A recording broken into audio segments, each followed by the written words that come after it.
2 emails. 1 threat. 0 answers. Dana's real fight is just beginning. Comment where you're watching from and what chapter you've made it to. An intern could handle this job. That's what my brand new supervisor, Roland Pierce, announced in front of my entire department, my department. 15 years of early morning logins, canceled trips, emergency system recoveries, and sleepless nights reduced to a punchline. Roland said it with the emotional range of an unplugged fax machine, smiling like he'd achieved something monumental. And he said it loudly enough that half the floor went silent at once. The only sound was the tapping of Marcy's acrylic nails against her coffee mug. Even Trevor from accounting stared at Roland like he'd just witnessed a slow-motion disaster. I didn't respond. I didn't defend myself. I simply nodded, stood up, and slid my badge across the table. My chair screeched across the floor, almost like it was protesting for me. I walked out with no raised voice, no emotional breakdown, just a calm so sharp it felt unnatural. Before we go further, 97% of viewers listening right now haven't subscribed yet. If you enjoy watching corporate chaos untangle itself like a badly written soap opera, hit that follow button. It keeps this channel alive and keeps my tiny editing team caffeinated enough to survive. Back to the moment everything shifted. The worst part wasn't the insult, it was the way Roland stared at me afterward. He looked victorious, like removing me was some kind of milestone on his personal achievement board. He turned to the new intern beside him, Emily, not even 3 months out of college, and said, "Let's get you up to speed on Dana's tasks. Should be simple." Emily looked like she might pass out.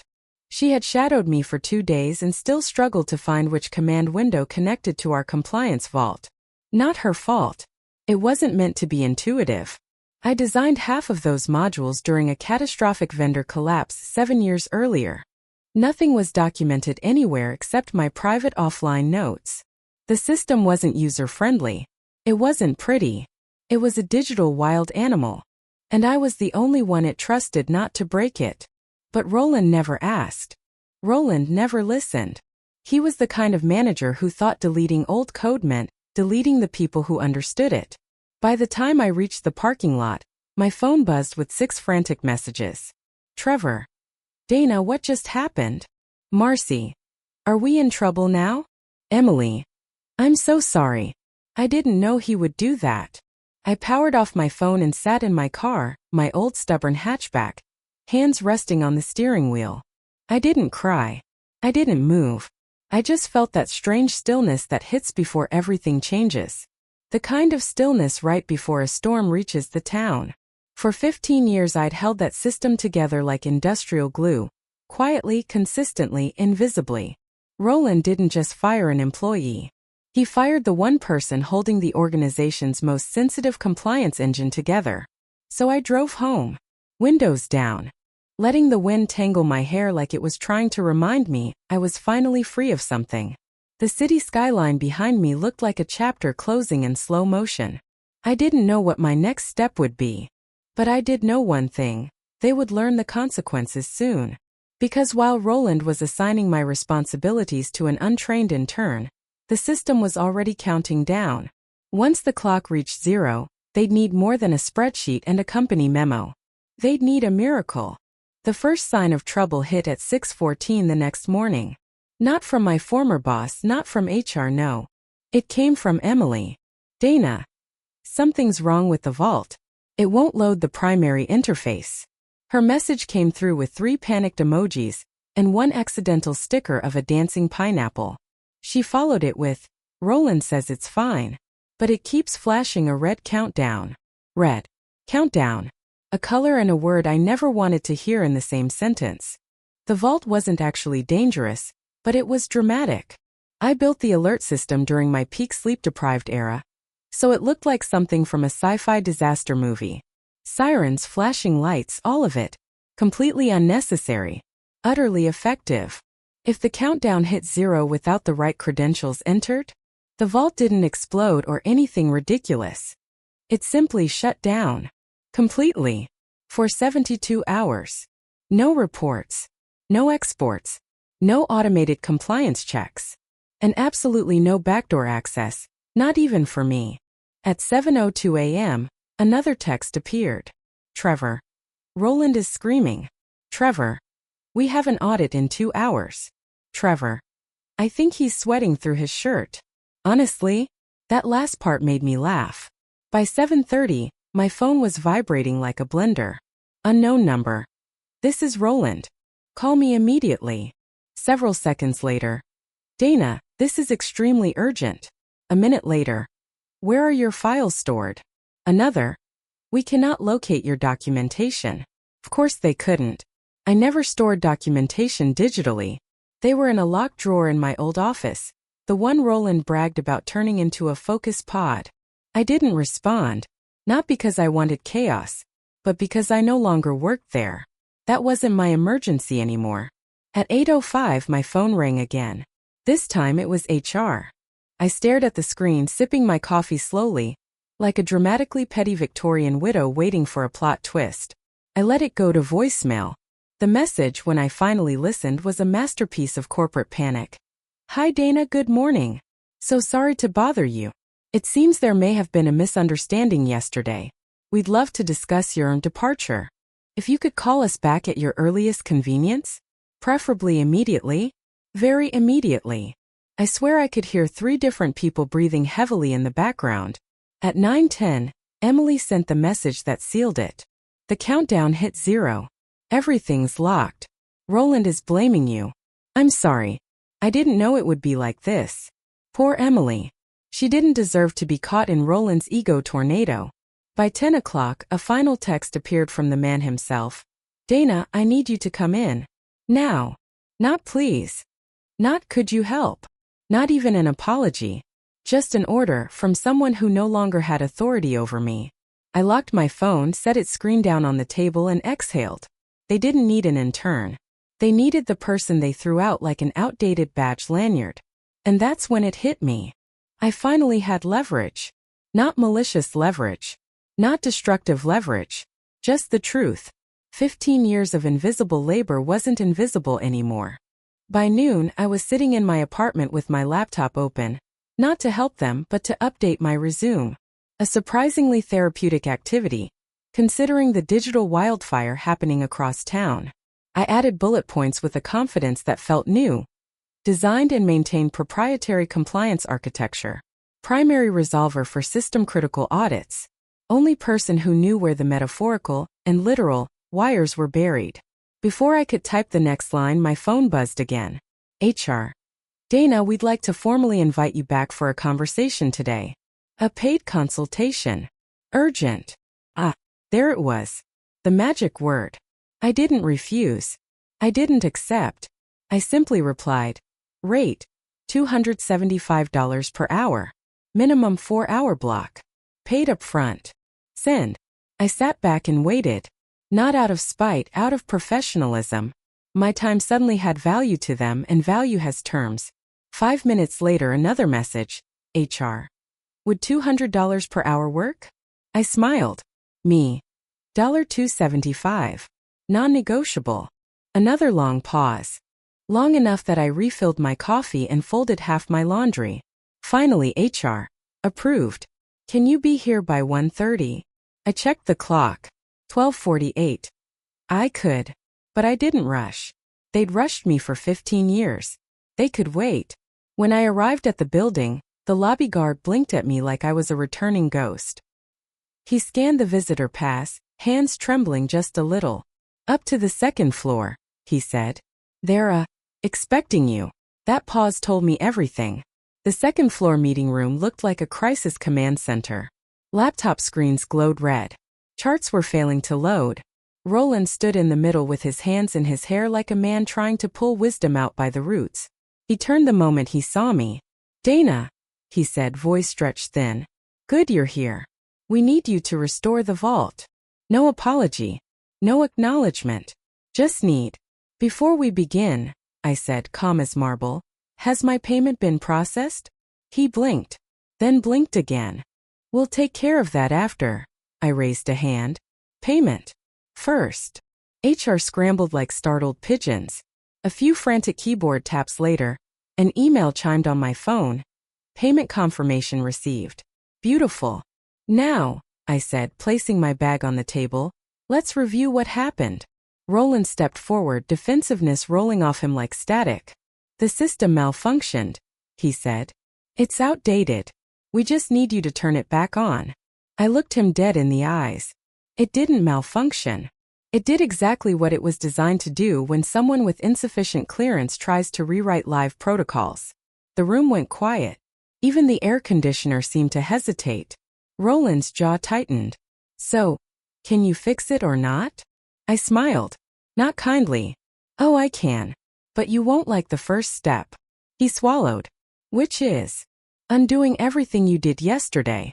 Roland stared at me like I'd spoken in an ancient dialect lost to time. Undo everything? His voice cracked on the last word. Yes, I said, opening my laptop. You attempted to override 3 core processes you didn't understand. The vault responded exactly as it was programmed to. He pointed at the red error screens like they personally offended him. We just clicked a few options. On a system you don't know, I replied. Built with safeguards you never learned. I typed a few commands, simple diagnostics, nothing more, just enough to confirm what I already suspected. Emily stood behind me, chewing her lip, looking as guilty as a puppy sitting beside a shredded couch. I'm really sorry, she whispered. I softened. This isn't on you. Emily was thrown into a furnace she was never trained for. The blame belonged to the man who shoved her into it. I turned back to Roland. Step 1, I said. Reinstate my previous administrative profile. His face froze. Your what? My profile. The one you deleted yesterday. He looked toward IT like he expected someone to save him. They stared back helplessly, as though someone had unplugged their will to live. We can't restore it, one of them muttered. You removed it manually without backup. I folded my arms. So you erased the only credential tied to the root integrity key? Roland blinked. The what? I resisted the urge to pinch the bridge of my nose. The key that keeps all your compliance data accessible, validated, and legally usable. Silence fell over the room like a heavy curtain. HR cleared her throat. A small nervous sound. Dana, she said carefully. How bad is this for us? Potentially. I answered. Catastrophic. Roland exhaled like a punctured tire. But, I continued, there's a temporary bypass. And I can trigger it. Hope flickered in the room. However, I added, slowly closing my laptop, triggering it requires verification from someone at director level or above. HR's eyes widened. We don't have a director on site today. I nodded. Exactly. Roland stepped forward, flustered, palms open like he was trying to physically push the problem away. Can't we just? No. I cut in gently but firmly. You cannot bypass a vault integrity lockout with a mid-level manager badge. Emily gave him a sympathetic but unmistakably pitying look. I leaned back against the table. So here's what we're going to do. Every eye locked onto me. We contact the director. We get them to sign off on the emergency override. Then I rebuild my profile. Then the vault wakes up. HR nodded vigorously. Yes, let's do that. We'll call him. She grabbed her phone, dialed, waited. Nothing.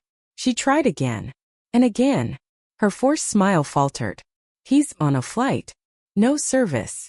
Roland's jaw dropped. You mean we're stuck like this until he lands? I shrugged calmly. Pretty much. But then HR lowered her phone slowly and looked at me. Really looked at me. Her expression changed, like she just realized something important. Dana. Is there anyone else who can approve the override? I held her gaze. Yes. A beat of silence. Roland leaned forward. Desperate. Who? I zipped up my laptop bag with a clean, satisfying sound. Me. Their confusion lasted only a second. Then realization hit them like a falling filing cabinet. Wait, Roland stammered. You? But you don't work here anymore. I smiled. Warmly. Professionally. With the confidence of someone who finally understood their own worth. Exactly. The room went silent. Not the polite kind of silence, the heavy kind. The kind that presses against your ribs. Roland's mouth opened and closed like someone had unplugged his ability to form sentences. You can't be the approver, he finally sputtered. You're not an employee. Correct, I said. Which means I am not obligated to lift a finger unless it's under a contractual agreement I approve. HR stared at me as if she just realized I held the fire extinguisher. And the building was smoking.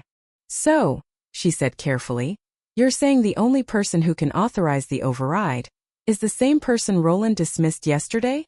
I nodded. Funny how systems work when people don't. Roland snapped. This is extortion. Few IT staff winced. Emily actually flinched. I turned toward him, calm enough to make his anger look childish. No, Roland. This is consulting. You fired the employee who had the authority. Now you need the consultant who has the authority. He opened his mouth again, probably to yell, but HR raised her hand sharply. Roland. Stop. The room froze. Even he froze. HR smoothed her blazer, inhaled, and addressed me directly. Dana. What would your consulting terms be for authorization and system restoration? Roland spun toward her, scandalized. You cannot be serious. She cut him off again, voice firm. We are hours away from an audit. Yes, I'm serious. I took my time answering. Not to be dramatic, but because after 15 years of being overlooked, underestimated, and dismissed, I wanted to choose my words with absolute precision. My terms are simple, I said. 1. My hourly rate increases to $325 for any emergency override work. 2. I am contracted for no fewer than 10 hours today. 3. I am not supervised by Roland. At all. He is not to address me during the process. A ripple passed through the room. HR blinked, surprised but not opposed. Roland? Roland looked like someone had popped his ego like bubble wrap. Absolutely not. 4. I added louder over his voice. A written acknowledgement that yesterday's termination was mishandled and has been reclassified as an administrative error. HR's jaw tightened. She didn't say no. She didn't say yes. But she was thinking. You can't make those demands. Roland shouted. You're holding the company hostage. I turned to him slowly, deliberately. No, Roland. I'm not holding the company hostage. You put the company in this position by removing the only person who could prevent exactly this scenario. His face flushed red, too red, like his blood pressure needed its own employee badge. You set this fire, I said. I'm just the one who knows where the extinguisher is. Then unexpectedly, Emily stepped forward. Her voice was tiny, shaking, but brave. Roland, she warned you yesterday. He spun toward her. Stay out of this. Her eyes widened, but she didn't back down. You told her an intern could handle her job. And now you're yelling at me because I can't do something you never understood either. The room fell into a stunned hush. Even I wasn't expecting that. Emily kept going, voice fragile but truthful. We need Dana. And you need to stop making this harder. HR closed her folder decisively. Dana's terms are acceptable. Roland whipped toward her so fast his tie nearly slapped someone. You can't just agree to. I just did, she said. Cold. Firm. Done. I met her eyes and nodded once. She nodded back. A silent deal. Dana, HR continued, will draft the agreement immediately. Once you sign, you can begin. I slid my laptop open again, ready? But not before saying, and please ensure the contract includes one additional clause. HR lifted her pen. Which is? I looked directly at Roland. He is not to enter the room while I'm working. Roland's jaw nearly hit the carpet. HR didn't even hesitate. Added. The contract took 20 minutes to finalize. Not because it was complicated, but because HR kept rewriting clauses every time Roland tried to argue. Remove that line. You can't give her full autonomy. Why is her hourly rate higher than mine? Each protest only made HR's typing get faster, sharper, more decisive. By the time the final draft printed, Roland looked like a man physically aging in real time. HR slid the document across the table to me. Please review. I read every line, every clause, every legal safeguard. Everything was exactly as I requested. I signed. She countersigned. A clean, satisfying moment. And with that stroke of a pen, I officially became the person in charge again. Just not the way Roland imagined. HR turned to him. Roland, your presence is no longer required in this room. He blinked. then blinked again. You're kicking me out? She asked for a workspace free of disruption. I am not a disruption. He was absolutely a disruption. HR motioned toward the door. Out. Roland stormed toward the door, but paused at the threshold. He turned to me, voice low and venomous. You think they'll keep you after this? I didn't even look up from my laptop. I don't plan on staying. The door slammed. The entire room exhaled. Emily whispered under her breath. Thank you. With the room finally quiet, I got to work. I connected my laptop to the vault terminal. The red glow reflected off the glass table like an emergency beacon. I typed the first command, then the second, then the one only I knew. The system responded with a sharp digital beep. A sound I hadn't heard in years. Authentication token recognized. Good. Privilege level, architect. Better. Override route unlocked. There it was. The heartbeat of the system. The thing Roland never valued. The thing he thought an intern could replace. The vault interface flickered, then stabilized. The countdown vanished. The warning banners dissolved. The system inhaled digitally and came back to life. Vault integrity restored. HR covered her mouth. They let out a collective sigh. Emily looked ready to cry out of sheer relief. I just leaned back in my chair. 15 years of work. 15 years of being invisible. And in a single afternoon, everyone finally saw what I'd really been doing. Dana, HR said softly, can I be completely honest? I nodded. We didn't know how much you handled.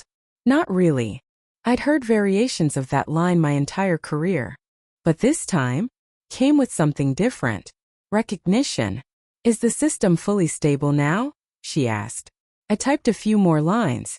Watched the diagnostics roll. Everything was green. Yes, I said. They're safe for the audit. And for the next several months. Emily let out a breath she'd been holding since sunrise. Dana, HR continued carefully, when your contract hours are complete, we'd like to talk about a long-term arrangement. Different role. Different pay. Different authority.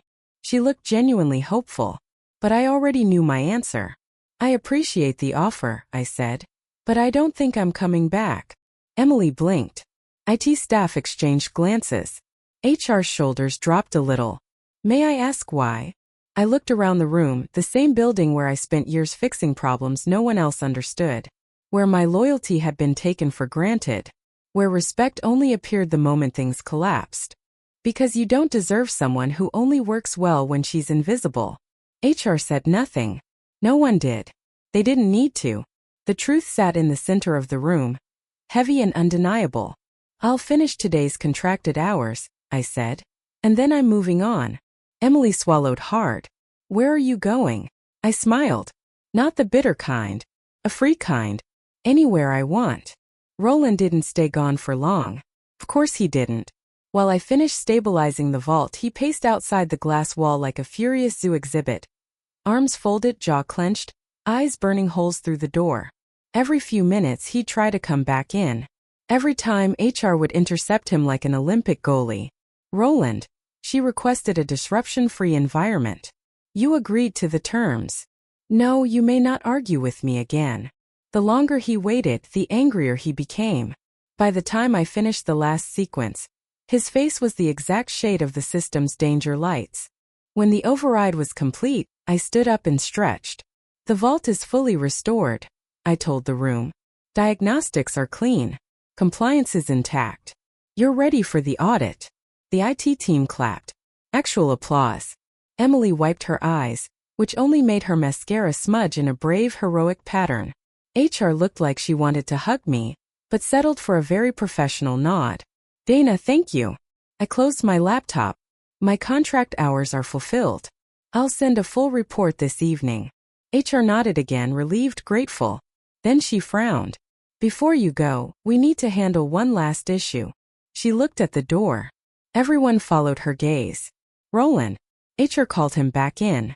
He entered with the confidence of someone who believed the nightmare was over. Finally, he snapped. Can we get back to normal now? HR folded her hands. No, we cannot. The room froze. Even I paused. HR continued. her voice steady and cold in a way I had never heard before. Roland, an internal review was conducted this morning. His face paled. A review? Yes. Your actions yesterday jeopardized critical infrastructure, breached protocol, and placed the upcoming audit at risk. He opened his mouth to object, but she held up one finger. A warning. Additionally, we have statements from staff regarding your conduct, hostility, unprofessional comments, and misuse of authority. He sputtered. This is ridiculous. I did nothing wrong. Emily stepped forward. Her voice was quiet but strong. You said her job could be done by an intern. You pushed me into tasks you knew I wasn't trained for. And when things went wrong, you blamed me. Her hands shook slightly, but her chin didn't. IT added their own murmur of agreement. HR nodded. We cannot ignore the pattern. Roland Pierce, HR said. Effective immediately, your managerial privileges are suspended pending full investigation. His jaw dropped. Suspended? For what? Gross negligence, HR replied calmly. Failure to follow critical protocols, endangering audit readiness, disrespecting staff, and mishandling a termination that directly caused today's crisis. He looked around the room desperately. At Emily, at IT, at me. Every face stared back unflinching. No allies left. This is a joke, he hissed. She set me up. He jabbed a finger at me. I raised a brow. I didn't touch anything you broke, Roland. HR cut in sharply. Enough. The command silenced him instantly. Please gather your personal belongings.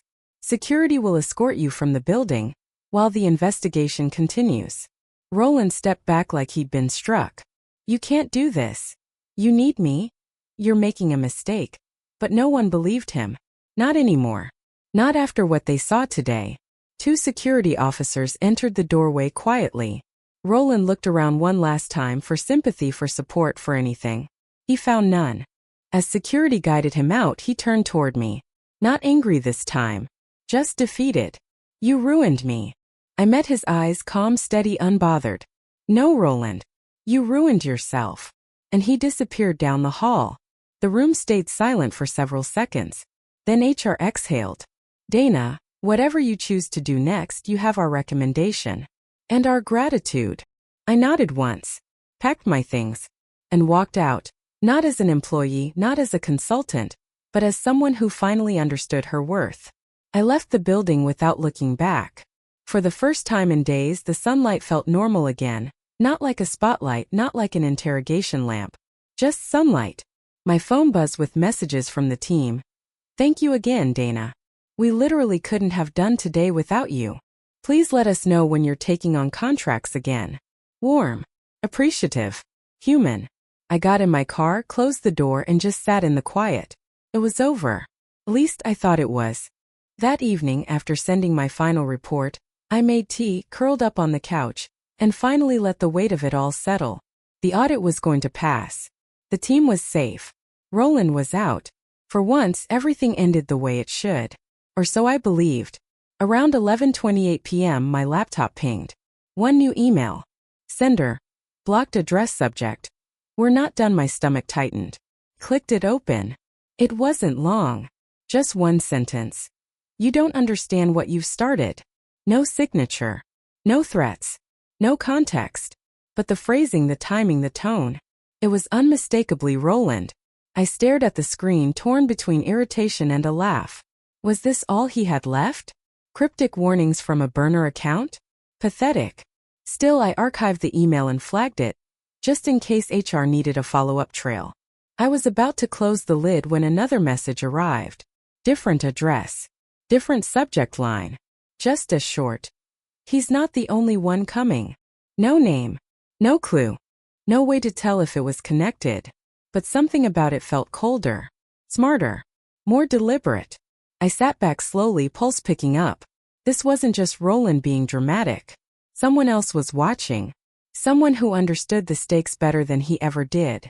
I closed the laptop. Tomorrow I'd start digging. Not for the company. Not for the audit. For myself. Because whatever I'd walked away from today, it wasn't finished with me. Not even close. Tell me in the comments. Where are you watching from? And how far into the story are you?